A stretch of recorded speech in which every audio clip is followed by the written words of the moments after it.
pessoas são fixadas na intermediação eletrônica, chamadas redes sociais e assim por diante. As pessoas vivem através da imagem que elas transmitem.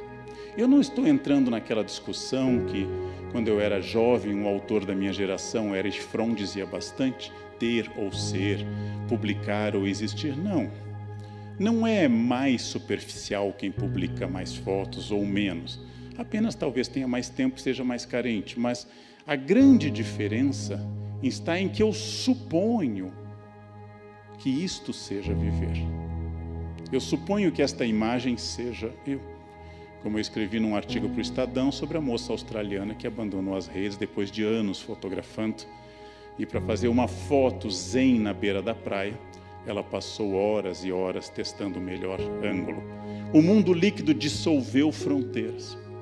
O mundo líquido tornou os valores relativos e introduziu a incerteza entre nós.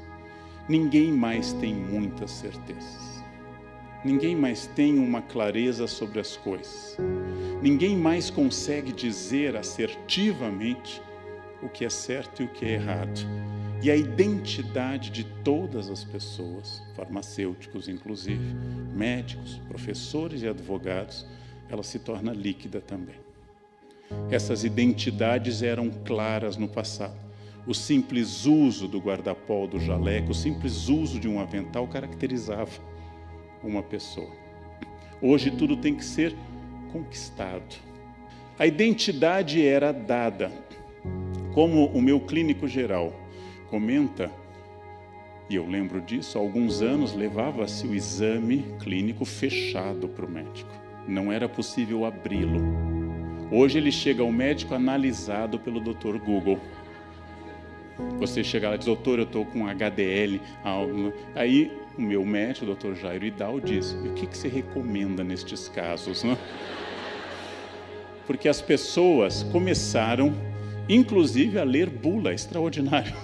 Elas começaram eu já não posso mais, a presbiopia não permite, mas elas começaram a ler bula. A identidade é um problema. Identidade de tudo, de absolutamente tudo.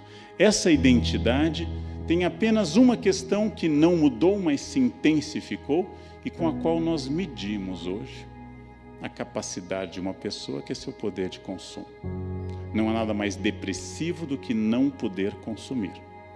Zygmunt Bauman sugere num livro, 44 cartas, que as lojas, isso é particularmente importante para a área dos senhores, que as lojas deveriam se chamar farmácias, porque elas são a solução para diversos males, como depressão, angústia, etc. As lojas deveriam ter uma identificação farmacêutica. E de acordo com a quantidade de gastos, elas poderiam botar uma tarja preta. Por exemplo, essa loja é só para casos graves. A ideia é do Zygmunt Bauman. Eu acabei de ver uma enquete num jornal na hora do almoço, de pessoas dizendo que compras relaxam, que comprar deixa a pessoa feliz. O elemento redentor é o consumo. Hoje nós consumimos mais do que nunca, com problemas ecológicos, psicológicos e também financeiros. O Brasil é uma nação, por exemplo, profundamente endividada, especialmente em determinadas categorias sociais. E é muito importante pensar que quando eu chego a este ponto, eu passo a confundir o fim de um mundo com o fim do mundo. Todas as pessoas mais velhas estão achando que o mundo está acabando, porque elas não se adaptam mais a isso. Observem num shopping, observem num prédio, a entrada da escada rolante. O mais velho vai ter 1 minuto de dúvida. Ele mira a escada rolante. Ele se aproxima e dá um pulo, porque ele tem medo da escada rolante. Aquela coisa engole gente, porque ele viu surgir aquilo. Os jovens entram. De fato, a escada rolante provoca problemas, às vezes, mas o medo é um sinal de idade. Aquela dúvida na hora de um celular novo, o jovem começa a fuçar. E o mais velho fica olhando: por que eu troquei o outro? Eu sabia tudo onde estava. Quando eu começo a não ter mais significados no meu mundo, eu começo a estranhar, por exemplo, a necessidade atual, imperativa, profunda de ser feliz. todos devem sorrir nas fotos. Fotos de pessoas mais velhas, de 50 anos, ninguém sorri. Não era de bom tom um profissional, por exemplo, tirar uma foto sorrindo. A felicidade é obrigatória. Essa liquidez, gente, atinge em particular os valores. Os valores hoje são difíceis de serem transmitidos. É difícil você permanecer na sua fila quando o acostamento está tomado de pessoas. É difícil estabelecer essa linha entre certo e errado. E pela primeira vez na vida, numa prova seletiva de concurso de ingresso de pós, eu tirei a prova de um aluno que estava colando e ele dizia: não, professor, é o meu jeito de estudar. Eu disse: não, mas isso é estelionato, isso é fraude, isso é um 7-1, isso é...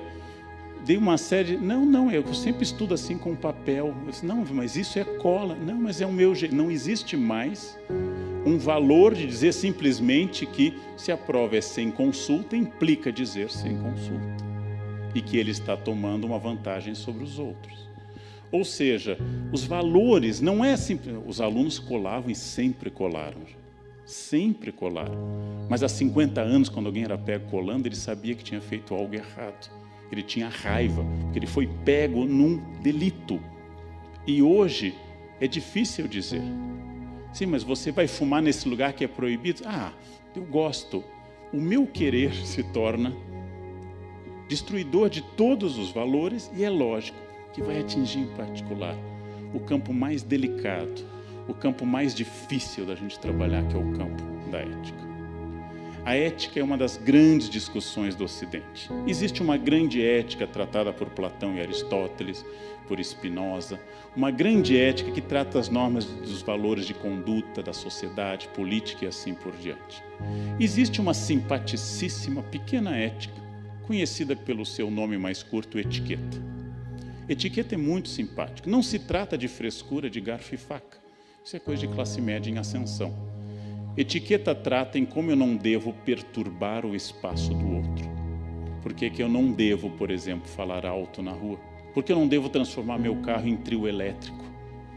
Por que eu não devo andar com uma mochila no metrô, em ônibus ou em avião ao levantar, esbarrando em todo mundo? Por que eu não tenho o direito de assoar o nariz e ficar contemplando o que de lá veio, admirado, como num exame patológico? Porque os do lado podem ficar. Por que eu não tenho direito de eructar ou flatar? A etiqueta trata disso. Ou seja, ela trata de como eu tenho que respeitar o espaço do outro através de uma recomendação básica, que é multiplicar as palavras com licença, por favor e muito obrigado. Nós podemos moldar o ser humano para que ele aprenda a perceber o espaço do outro e aprenda que ele não é único no mundo. Nós podemos moldar o ser humano para que ele saiba que ele faz parte de um todo, que ele não é a única pessoa neste planeta. E com isso, ele vai desenvolver um senso ético. Então, o que está em crise é um modo administrativo do Brasil, o que está em crise é um modelo de gestão, não está em crise o afeto que temos a essa terra.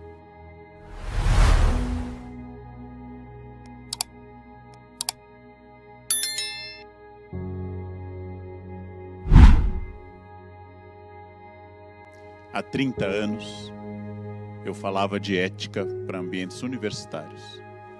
Uma das alegrias dessa fase da minha existência é que eu estou cada vez mais falando para pessoas de empresas, de organismos governamentais, de associações. Tenho tido tal confiança no crescimento do debate ético no Brasil, novo em vários sentidos, que dou palestras sobre ética em Brasília, para os senhores e as senhoras saberem o ponto que eu cheguei. Falo de ética em Brasília, realmente. E acredito que, ao contrário do que possa parecer, estamos num momento especial em que o Brasil inteiro está sensibilizado pelo tema ético. Porque se é verdade que a corrupção é histórica, endêmica e estrutural no Brasil, a preocupação social com seus efeitos é muito recente. É muito recente. Nós estávamos mais ou menos acostumados que a corrupção fosse e funcionasse dentro de determinados padrões. Porque se a crise econômica é grave, nós já atravessamos outras graves. A década que vai de 1981 a 1992, essa década perdida, proporcionalmente o desemprego acompanhado de altos índices de inflação. Nossa inflação está mais ou menos sob controle, já tivemos inflações de 84% ao mês. A grande questão que talvez nos abale nesse momento é que nós temos poucas perspectivas políticas. Nunca devemos confundir o governo do Brasil com o Brasil. Nunca devemos confundir os políticos com o Brasil. Então, o que está em crise é um modo administrativo do Brasil, o que está em crise é um modelo de gestão, não está em crise a ideia de pátria, nem a ideia de sociedade brasileira.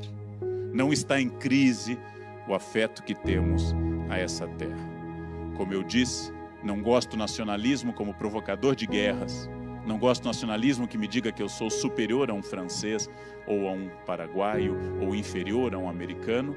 Quero a minha casa, como diz Gandhi, aberta aos ventos do país e de todos os países, mas sou brasileiro. Não temos muito para onde olhar e há um esvaziamento de esperança. O nível mais baixo de confiança dos brasileiros está no Congresso. E isso é terrível para o Brasil.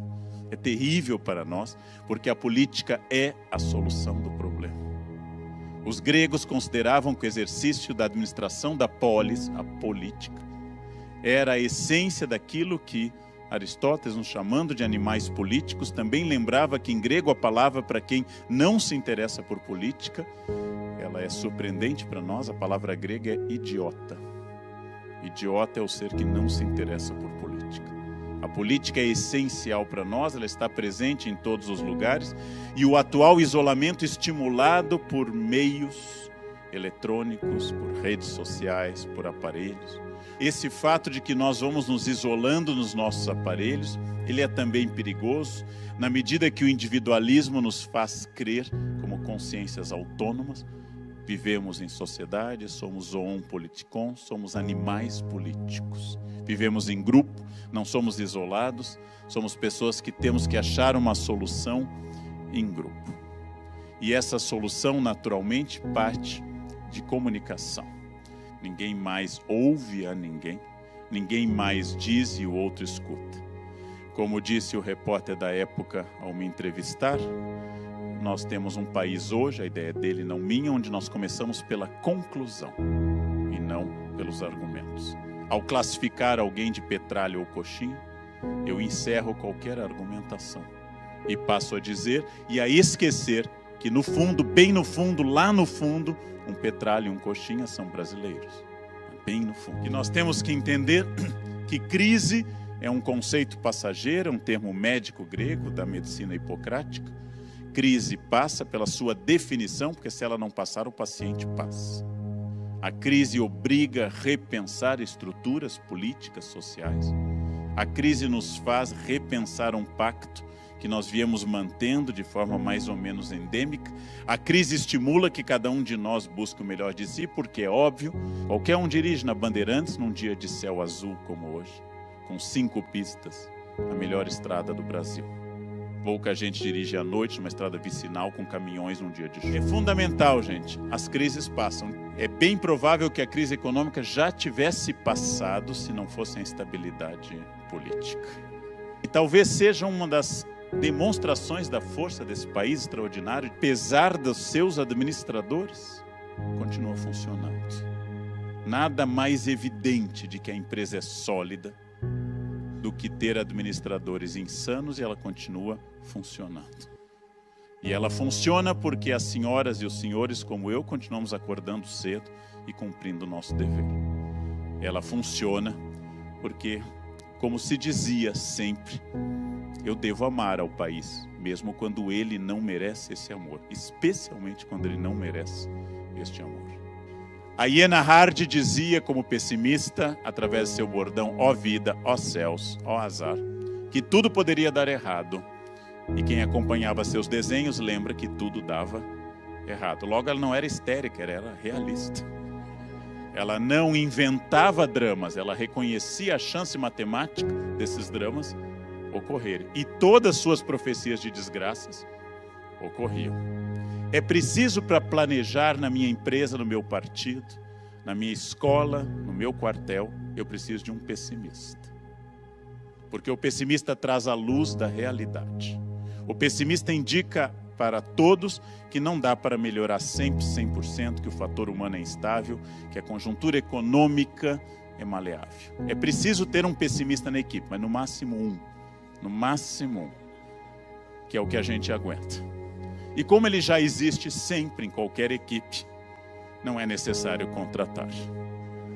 Não é necessário contratar.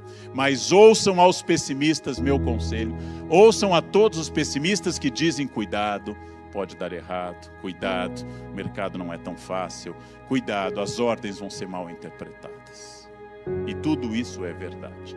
A hiena está dizendo a seu amigo Lippe que o continente está distante, que a desidratação é inevitável, que a insolação é certa, que a vela é ridícula e o remo é inútil.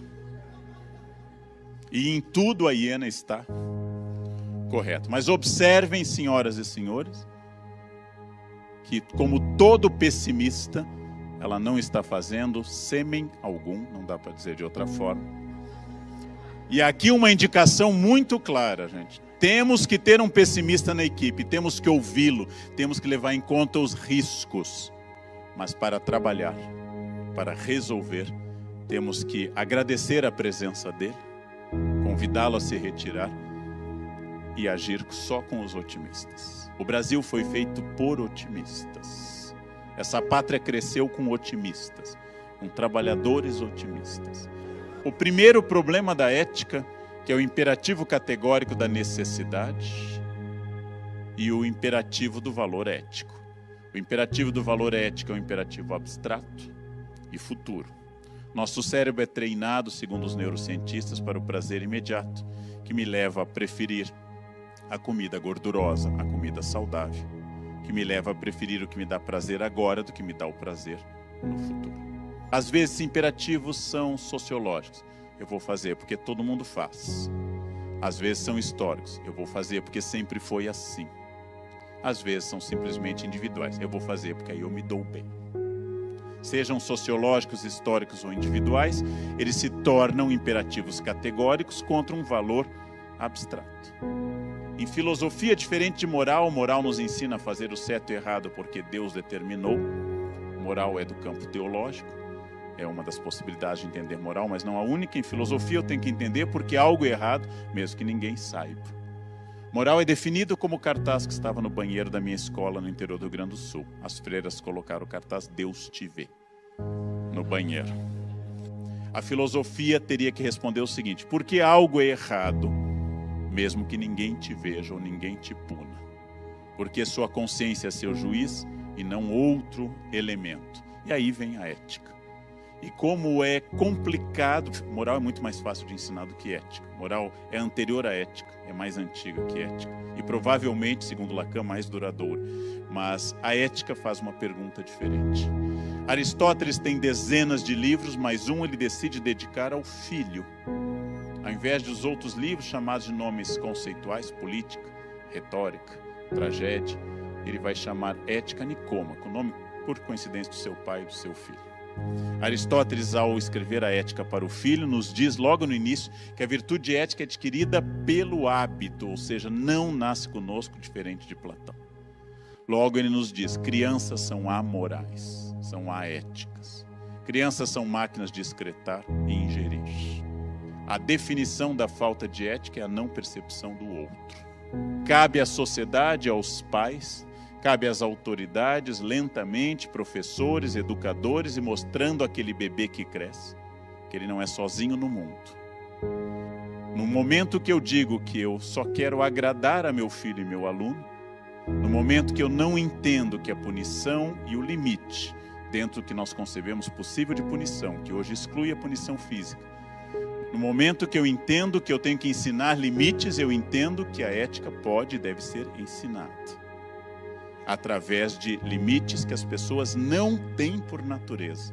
E todos podemos ter, segundo Aristóteles. Todos podemos ter esse limite. Logo, ideia de justiça, apesar de ser um signo aberto, ela tem que incluir a ideia de valores, a balança, e tem que incluir a espada, que é a força. Para Aristóteles, as virtudes não são apenas, elas têm um grau. Excesso de coragem, temeridade, um defeito. Falta de coragem, covardia, um defeito. Eu tenho que achar o grau justo da coragem. Excesso de calma, preguiça. Falta de calma, ansiedade. Calma é uma virtude que em excesso ou em falta levam aos seus opostos. Excesso de modéstia, pessoa depressiva, sem autoestima. Falta de modéstia, vaidade, orgulho, soberba. Tudo isso é um equilíbrio que eu tenho que atingir. Excesso de gastos, falta de gastos. Dante condena ao inferno tanto quem desperdiça o dinheiro da família, como quem não usa o dinheiro da família para o bem. Os dois estão no mesmo círculo do inferno, os avaros e os pródigos. Quem desperdiçou tudo que tinha e quem não gastou nada. Nós somos não perfeitos, mas perfectíveis. Perfeito em latim, perfectum, feito até o fim. Ninguém aqui é perfeito porque ninguém morreu. Morrer é a última experiência humana.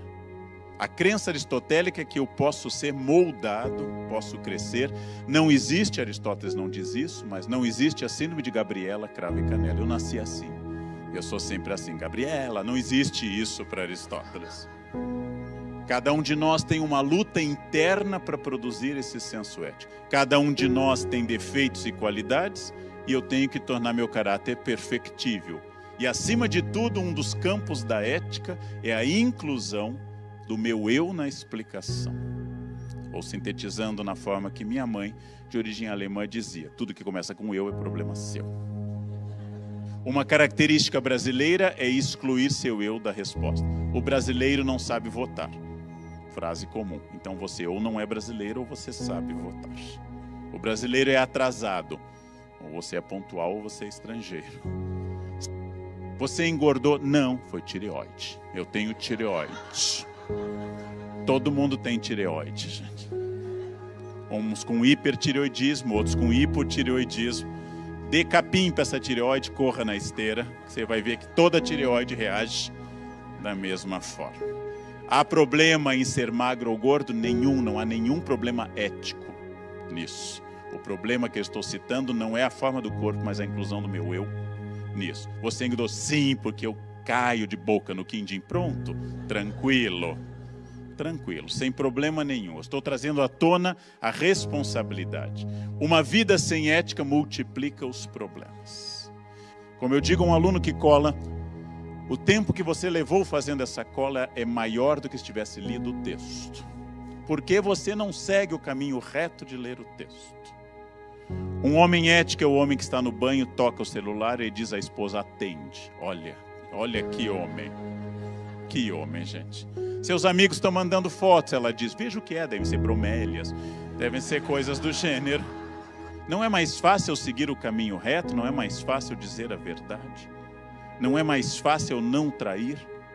Não é mais fácil seguir um caminho em que você não precisa esconder as coisas, do que ficar enredando e mentindo? Mas e qual é o problema em particular do nosso amado país?